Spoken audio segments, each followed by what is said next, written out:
Do you struggle to sleep at night? Perhaps it's because your partner needs something to combat their snoring problem. Are you confused about which supplements you should be taking? Do you want to find the right kind of exercise equipment for your home? Or maybe you're just looking for the best electric shaver.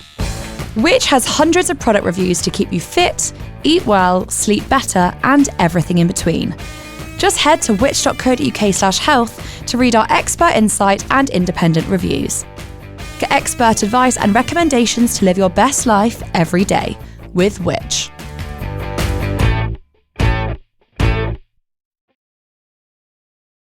If you've got a holiday to Europe planned this year, the chances are things at your destination airport will work a little differently to when you last travelled. Hello, it's James Rowe here. Welcome to Which Shorts. Every week I give you a free insight into one of our magazines by bringing an article to life that is usually only available to our Which members. Now this week we've got an article that Kate Pasola wrote in the January-February issue of Which Travel, explaining how the new entry-exit system will work for UK passport holders this year. The EU is currently rolling out a new procedure for UK passport holders, meaning the way your details will be checked at the border will change. But how? Well, here's Kate's piece, adapted for the podcast, this week read by Rob Lilly-Jones.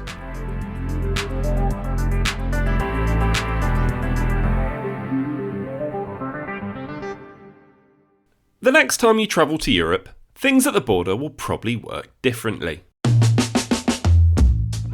The European Union has introduced new border checks called the Entry-Exit System, or EES.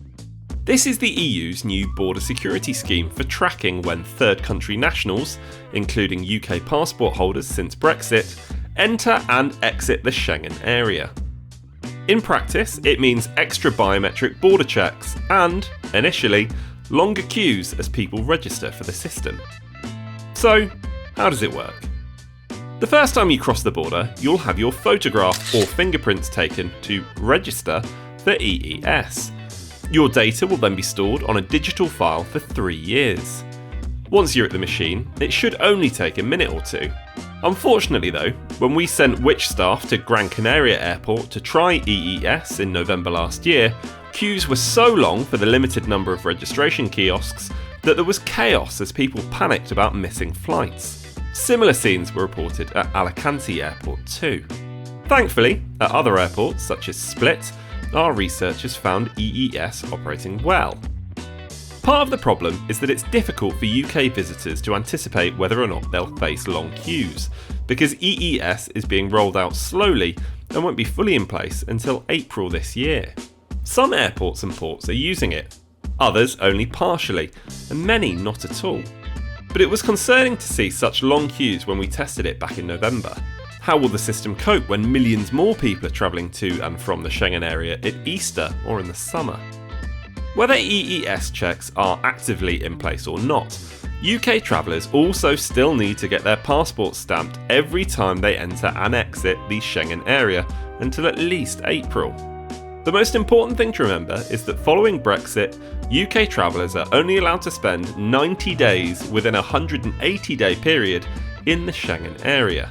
That includes popular destinations such as Spain, France and Italy. It's unlikely that many of us will fall foul of this rule, but it is likely to be more stringently applied. Plus, you won't be able to claim on travel insurance if you're refused entry.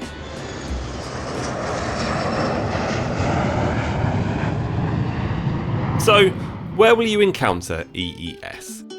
It will apply across all countries in the Schengen area. The only exceptions are Ireland, which shares a common travel area with the UK, and Cyprus. As the EES system is being introduced gradually, it may or may not be operational on your next trip, even at airports that have the technology. Airports and ports can, and have, suspended the system if it's causing long queues. For Eurotunnel, Eurostar and the Port of Dover, EES checks take place at kiosks at the UK border rather than at your destination. So do you need anything to prepare? The short answer is no. There's no paperwork involved before your journey. Just make sure your passport is in date and that you're not overstaying your 90-day limit. In case you face longer queues at the border when you arrive, you may want to ensure that your car hire company doesn't impose a penalty for late pickup and warn it if you're delayed. Eventually, UK travellers may be able to register their information before travelling using an official app called Travel to Europe. But this is currently only available if you're arriving in Sweden, where it's being piloted. The app enables you to add passport details, upload a photo, and may enable you to answer the questions asked at kiosks up to 1 day before arriving at border control. And this could save travellers time at the border. So will you then be able to use e-gates? Well, it's hoped that the introduction of EES will ultimately allow more UK passport holders to use e-gates, but that's not the case for now.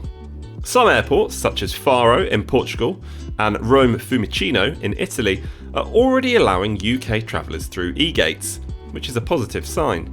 However, if you're processing through e-gates alongside European citizens, it's crucial to approach the passport desks after the gate to get your passport stamped. Otherwise, you may face problems regarding the length of your stay. And is it true that you need to show you have enough money when you're at the border? Well, you may be asked when registering for EES if you have enough money to cover your stay, but we haven't found any instances of British passport holders being refused entry on the basis of their answer. There were rumours of British tourists being fined under Spain's £97 a day rule, but they are unfounded. The rule has long existed and technically applies to UK visitors post-Brexit, but Spanish authorities confirmed to us that it's not enforced against British tourists and none have been refused entry. That said, it is sensible to carry a return ticket and accommodation details in case you're asked. And what about travel insurance? Do you have to show that at the border? Well, again, this is unlikely. Some countries in the Schengen area list travel insurance as a requirement for entry, but it's not a rule that's ever been used to deny entry to UK travellers, as far as we're aware. When Eurostar first introduced EES, passengers were asked about travel insurance, but this and other questions have been dropped until at least April 2026. Either way, securing travel insurance as soon as you've booked your trip is advisable. While a UK EHIC or GHIC card can cover medically necessary state healthcare in the EU, it won't cover private treatment or repatriation. Plus, travel insurance will protect you against wider issues, including cancellations or lost baggage. If that wasn't enough, there's another change. It's called ETIAS. It stands for European Travel Information and Authorization System. Catchy. It's the EU's new visa waiver system, similar to the US's ESTA. UK travellers will need to apply online and pay a €20 fee. The authorisation will then be valid for 3 years or until your passport expires, whichever comes first. ETIAS has been postponed several times and is now expected to come in late 2026, after EES has been fully launched. There will be at least a 6-month transition period and then an additional grace period before it becomes mandatory for UK passport holders.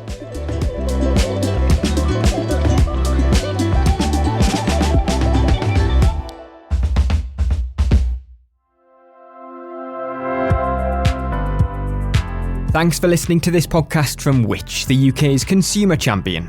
You can find plenty more advice about what we discussed today in the show notes. There you'll also find a link to become a Which member for 50% off the usual price, an offer exclusively available to you, our podcast listeners.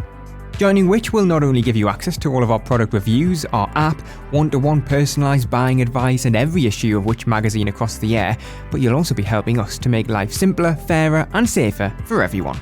Don't forget to hit subscribe wherever you're listening, that way you'll be notified whenever we release a new episode of Which Money, Which Shorts or another podcast that we make for you. And if you want to get in touch with us, then follow us on social media, we're at WhitchUK, or you can drop us an email to podcasts@which.co.uk. See you next time.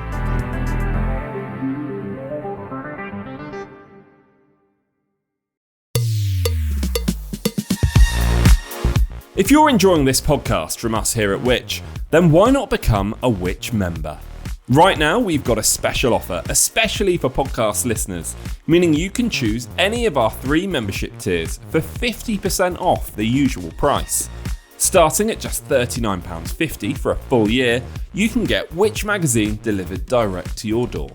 For the same price, you could also choose a digital Which subscription, giving you access to all of our product reviews, the Which app, and the digital edition of Which magazine. What's more, you'll also be able to use the Ask Which service for personalised one-to-one buying advice. Or why not get a full access Which subscription for just £49.50 for a full year? Don't forget, that's 50% off the usual price. To join Which or to find out more, just head to which.co.uk/podcast offer. That's which.co.uk/podcast offer, or click the link in the description for today's podcast for 50% off a Which annual subscription.